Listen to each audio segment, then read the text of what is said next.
பீரோவிற்கு அடியில் இதை வையுங்கள், வீட்டில் பணம் சேரும், கடன் அடையும். கல்லுப்பு, கிராம்பு மட்டும் போதும்.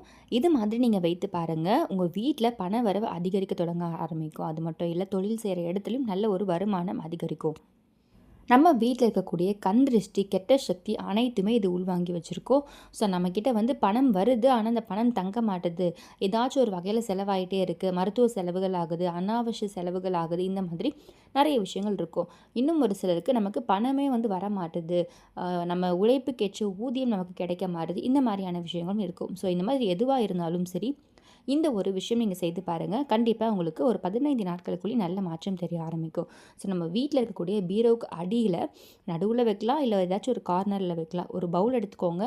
கண்ணாடி பவுல் இருக்குது அப்படின்னா கண்ணாடி பவுல் எடுத்துக்கோங்க, இல்லைனா ஒரு பிளாஸ்டிக் பவுல் எடுத்துக்கோங்க. ஸோ அதில் நீங்கள் கல்லுப்பு நிரப்பி அதற்கு மேலே இந்த மாதிரி கிராம்பு மொட்டோடு இருக்க மாதிரி இருக்கக்கூடிய கிராம்பு ஒரு 7 எடுத்துக்கோங்க. 7 எண்ணிக்கையில் இந்த மாதிரி கிளாக் வைஸ் நீங்கள் அப்படியே வட்டமாக அடுக்கி வைங்க. அப்படி இல்லைன்னா இந்த மொட்டு தெரிகிற மாதிரி கல்லுப்பு நடுவில் அதை நீங்கள் உள்ளே இன்சர்ட் பண்ணியே வைக்கலாம். ஸோ சொருகியும் வைக்கலாம். ஸோ இந்த மாதிரி நீங்கள் கிளாக் வைஸும் வைக்கலாம், அப்படி இல்லைன்னா உள்ளே மறைச்சி மொட்டு தெரிகிற மாதிரியும் வைக்கலாம். ஸோ இது மாதிரி நீங்கள் வச்சதுக்கப்புறமா உங்கள் வீட்டில் எங்கே பீரோ வச்சுருக்கீங்களோ அந்த பீரோவுக்கு அடியில் இதை எடுத்துகிட்டு போய் வச்சுருங்க. மறைவாக வைங்க, யார் கண்ணுக்கும் தெரியாத மாதிரி வைங்க. வீட்டில் குழந்தைகள் இருக்காங்க, அவங்க எடுத்துருவாங்க அப்படின்னா நல்ல ஒரு கார்னரில் உள்ளே தள்ளியே வச்சுருங்க. ஸோ இது என்ன பண்ணணும்னா, நம்ம வீட்டில் பணம் தங்காயிரமாக இருக்குது பார்த்தீங்களா, அந்த நிலைமையை மாற்றும். ஸோ அந்த பீரோவில் பணம் தங்க வைக்கக்கூடிய ஒரு சக்தி இது கண்டிப்பாக கொடுக்கும். நம்ம கல்லுப்புக்கு அவ்வளோ ஒரு நேர்மறை ஆற்றல் இருக்குது. கெட்ட சக்தி, கண் திருஷ்டியை உள்வாங்கக்கூடிய ஒரு சக்தி இருக்குது. ஸோ நம்ம பணம் சேருவதற்கு தடைகள் இருக்கக்கூடிய அனைத்து விஷயங்களுமே இது சரி செய்ய ஆரம்பிக்கும். அதே மாதிரி கிராம்பு நல்ல கமகமகமன் வாசனையாக இருக்கும். மகாலட்சுமி தயாரிக்கு உரிய ஒரு பொருள். ஸோ இந்த 2 பொருட்களும் சேரும் இடத்துல கண்டிப்பாக பண வரவு அதிகமாகும். ஸோ இதை நீங்கள் மாதத்துக்கு ஒரு தடவை அமாவாசை, பௌர்ணமி இந்த மாதிரி மாற்றலாம். இல்லை 15 நாட்களுக்கு ஒரு தடவை. ஸோ அமாவாசை ஒரு தடவை, பௌர்ணமிக்கு ஒரு தடவை இந்த மாதிரி மாற்றலாம். அப்படி இல்லைன்னா செவ்வாய்க்கிழமைகளில், ஞாயிற்றுக்கிழமைகளில் இந்த மாதிரியான நாட்களை நீங்கள் மாற்றலாம். ஸோ இன்கேஸ் அந்த டைமில் நம்ம மாற்ற முடியலைன்னா இந்த நாட்களை நீங்கள் மாற்றலாம். ராகுகாலம், யமகண்டம் தவிர்த்து மற்ற நேரங்களில் இதை நீங்கள் செய்து வைங்க. ஸோ இது செய்து வைத்துட்டு நம்ம தானாக பணம் வர வெயிட் பண்ணக்கூடாது. அதற்கான உழைப்பை நம்ம கண்டிப்பாக போடணும். முயற்சி கண்டிப்பாக நம்ம எடுக்கணும். சும்மாவே இருந்தால் கண்டிப்பாக எதுலேயுமே நமக்கு முன்னேற்றம் கிடைக்காது. ஸோ நீங்கள் முயற்சியோடு இதையும் செய்யுங்க. கண்டிப்பாக உங்களுக்கு அதில் 100% பலன் கிடைக்கும். இது மட்டும் இல்லை, நம்ம பீரோவில் பார்த்தீங்கன்னா தேவையில்லாத குப்பைகள், பேப்பர் இதெல்லாம் வைக்காமல் இருக்கிறத பார்த்துக்கோங்க. நம்ம பணம் வைக்கும் இடத்த எப்பொழுதுமே சுத்தமாக வச்சுருக்கணும். ஸோ நிறைய குப்பைகள், யூஸ் பண்ணாத பொருட்கள், யூஸ் பண்ணாத ட்ரெஸ் இந்த மாதிரிலாம் இல்லாமல் அதை நீட்டாக ஆர்கனைஸ் பண்ணி அழகாக வச்சுக்கோங்க. ஆல்ரெடி போட்டுட்டு வந்த துணியை மறுபடியும் நீங்கள் அதை வாஷ் பண்ணாமல் அது உள்ளே எடுத்து வைக்காதீங்க. ஸோ அதில் ஒரு தடவை நம்ம போயிட்டு வரும்பொழுது அதில் மற்றவர்களுடைய பார்வை பட்டிருக்கும். ஸோ இது கண் திருஷ்டியாகவும் அதில் ஸ்டோர் ஆகும்னு சொல்லுவாங்க.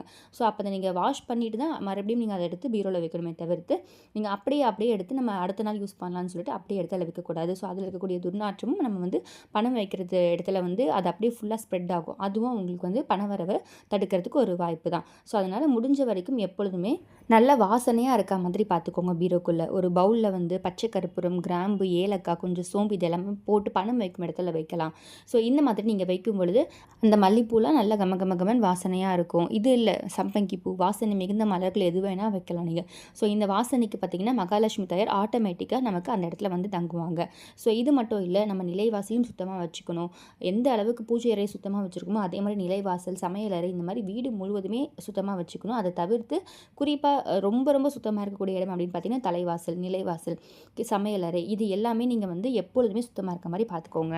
நிலைவாசலில் கொஞ்சமாக தண்ணீரில் மஞ்சள் கலந்து, இல்லை ஜவ்வாது, பச்சை கற்பூரம் இது எல்லாமே கலந்து நீங்கள் தெளிச்சிட்டு அதுக்கப்புறமா கோலம் போட்டு பாருங்கள். நல்ல நறுமணமாக இருக்கும். அந்த இடத்துல அந்த மூத்த தேவின்னு சொல்லக்கூடிய மூதேவி, மகாலட்சுமி தாயாருடைய அக்கா, அவங்க அந்த இடத்துல வரமாட்டாங்க. ஸோ இந்த இடத்துல உங்களுக்கு மகாலட்சுமி தாயார் வீட்டுக்குள்ளே வரணும் அப்படின்னா நிலைவாசல் எப்பொழுதுமே கமகமன் வாசனையாக இருக்கணும். ஸோ நீங்கள் நறுமணம் மிகுந்த மலர்களால் மாலை கட்டி போடுறது, ஸோ பூ வைக்கிறது இந்த மாதிரி நீங்கள் பயன்படுத்துங்க. நிலைவாசலில் முடிந்தவங்க மாட விளக்கேற்றுங்க, தரையில் விளக்கேற்றக்கூடாது. நம்ம கார்த்திகை தீபத்தை போய் ஏற்றுறது வேறுவது. ஆனால் நீங்கள் மாட விளக்கு அமைத்து அதில் ஏற்றி பாருங்கள், நல்ல மாற்றம் தெரிய ஆரம்பிக்கும்.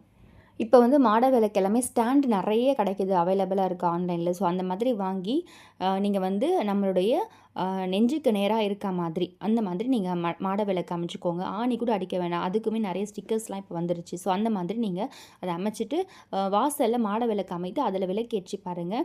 செவ்வாய் வெள்ளி தினமும் ஏற்ற முடியலன்னு செவ்வாய் வெள்ளி ஏற்றுங்க.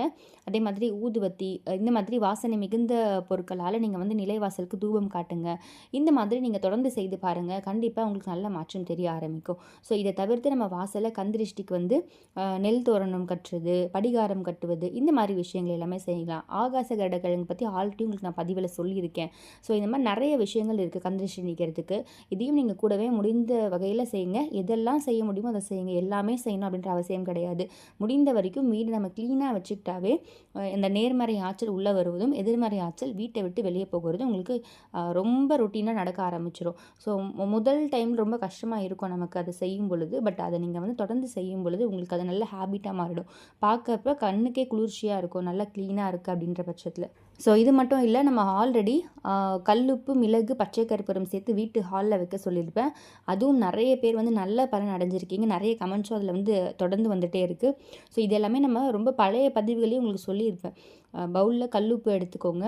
அதில் ஒற்றைப்படையில் வர மாதிரி மிளகு, அப்படிலாம் 27 எண்ணிக்கையில் மிளகு எடுத்துகிட்டு அதில் கொஞ்சமாக பச்சை கற்பூரம் போட்டு இதை நீங்கள் வீட்டோட ஹாலில் வரவேற்பறையில் மற்றவர்கள் பார்க்கும்படியே வைக்கலாம். அவங்க பார்க்கும் பொழுது பார்த்திங்கன்னா கல்லடி பட்டாலும் கண்ணடி படக்கூடாதுன்னு சொல்லுவாங்க. அந்த கந்திருஷ்டி எல்லாமே அது உள்வாங்கி வச்சுருக்கோம்.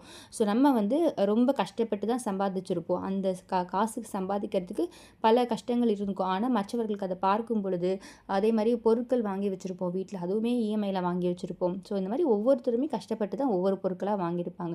ஸோ அப்படி வந்து மற்றவர்கள் அதே மாதிரி கண்ணத்தில் பார்க்க மாட்டாங்க. இவங்க இந்த பொருள் வாங்கிட்டாங்களே, நம்மளால் வாங்க முடியலையே, இந்த மாதிரியான திங்கிங் கூட கந்திருஷ்டியாக வரும். ஸோ இந்த மாதிரி நிறைய விஷயங்களுக்கு வந்து இந்த பொறாமை அப்படின்றது கந்திருஷ்டின்றது இருக்குது. ஸோ இது எல்லாமே நம்மளை விட்டு அவாய்ட் பண்ணணும். அப்படி அவாய்ட் பண்ணால் மட்டும்தான் நம்ம அடுத்தடுத்து முன்னேற முடியும். அப்போ அந்த கந்திருஷ்டி எப்பொழுதுமே வந்து வந்துகிட்டே இருக்கும். அதை நம்ம எப்படி நீக்கிறதுன்னு பார்த்தீங்கன்னா, நமக்கு சுற்றி போடுறது, அதே மாதிரி வீட்டுக்கு சுற்றி போடுறது, வீட்டில் இந்த மாதிரியான பொருட்கள் வீட்டுக்குள்ளே வைக்கும்பொழுது கந்திருஷ்டி அப்படின்றது நீங்க ஆரம்பிக்கும். ஸோ இதுவும் அமாவாசை, பௌர்ணமி இந்த நாட்களை மாற்றினா போதும். 15 நாட்களுக்கு ஒரு தடவை மாற்றினா போதும். ஸோ இது வந்து நிறைய பேர் நல்ல ரிசல்ட் சொல்லியிருக்காங்க. அதே மாதிரி பூஜை அறையில் வெண்கடுகு, ஏலக்காய், பச்சை கற்பூரம் இதை வந்து ஒரு மூட்டையாக கட்டி வைக்கலாம், இல்லைனா ஒரு பவுலில் கட்டி வைக்கலாம். ஸோ இதை நீங்கள் பூஜை அறையில் வச்சுட்டு ஊதுபத்தி மட்டும் காமிங்க, நல்ல மாற்றம் தெரியும். பணம் வந்து நமக்கு ஏதாச்சும் ஒரு வகையில் வந்துகிட்டே இருக்கும். ஸோ இந்த மாதிரி நிறைய விஷயங்கள் இருக்குது. இதில் ரொம்ப முக்கியமான விஷயங்கள் தான் நான் இன்றைக்கி இந்த பதிவில் உங்களுக்கு ஷேர் பண்ணியிருக்கேன். ஸோ இந்த மாதிரி ஆன்மீக பதிவுகள் உங்களுக்கு வந்து நிறைய டிப்ஸ் வேணும் அப்படின்னா மறக்காமல் பிரணவ் சமையலை சப்ஸ்கிரைப் பண்ணிக்கோங்க. பக்கத்தில் இருக்க பெல் பட்டனை கிளிக் பண்ணிக்கோங்க. அதில் ஆல்னு கிளிக் பண்ணிக்கோங்க. அப்படின்னா நம்ம போடுற வீடியோஸை நீங்கள் மிஸ் பண்ணாமல் பார்க்கலாம், உங்களுக்கு நோட்டிஃபிகேஷன்ஸ் வரும்.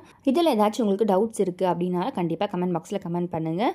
அதே மாதிரி உங்களுக்கு வந்து கமெண்ட் ஆல்ரெடி பண்ணியிருக்கீங்க, பட் நான் ரெஸ்பான்ஸ் பண்ணலைன்னா அது மேபி மிஸ் ஆகிருக்கலாம். மற்றபடி நான் தொடர்ந்து யாரெல்லாம் எனக்கு கமெண்ட்ஸ் பண்ணியிருக்கீங்களோ அவங்க எல்லாருக்குமே ரெஸ்பான்ஸ் பண்ணிகிட்ருக்கேன். ஸோ முடிஞ்ச வரைக்கும் நான் அதை வந்து பண்ணிகிட்ருக்கேன். ஸோ மீண்டும் இன்னொரு நல்ல பதிவில் உங்களை சந்திக்கிறேன். நன்றி.